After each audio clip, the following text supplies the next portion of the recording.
নমস্কার। আজ 15ই আগস্ট, ভারতের স্বাধীনতা দিবস।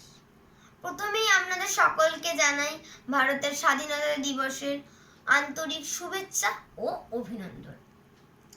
আমার নাম রূপকথা ঘোষ। আজ আমার নিবেদন কবি ভবানী প্রসাদ মজুমদারের লেখা স্বাধীনতার মানে।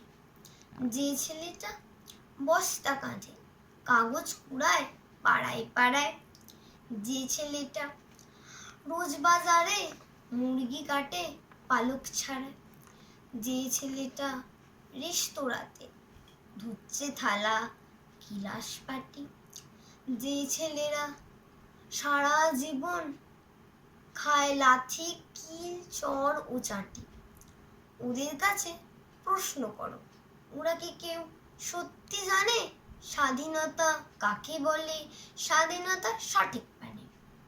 যে মেয়েটা ভোর না হতেই মায়ের সাথে যাচ্ছে কাজে, যে মেয়েটা পরের বাড়ি কাপড় কাছে বাসন মাজে, যে মেয়েটা গোবর কুড়ায় ঘুঁটেও দেয় কয়লা বাঁচে, যে মেয়েটা সারা জীবন পায় না আদর কারোর কাছে, ওদের কাছে প্রশ্ন করো, ওরা কি কেউ সত্যি জানে স্বাধীনতা দেখতে কেমন, স্বাধীনতার সঠিক মানে?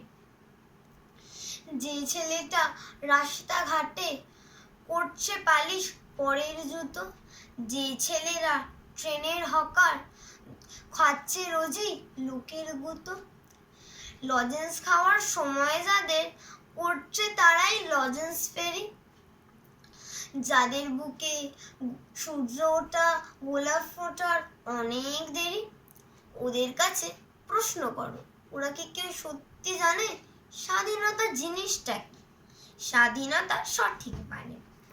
স্বাধীনতার মানে বোঝে নীল আকাশের বন্ধু পাখি, স্বাধীনতার মানে বুঝেই চাঁদ তারাদের পড়ায় রাখি, স্বাধীনতার মানে বোঝে পাহাড় সাগর ঝর্ণা নদী, স্বাধীনতার মানে বুঝে বইছে বাতাস নীরবতী, স্বাধীনতার সঠিক মানে কজন স্বজন সত্যি জানে, স্বাধীনতার সংজ্ঞা খুঁজে শেকল ছাড়া পাখির গানে।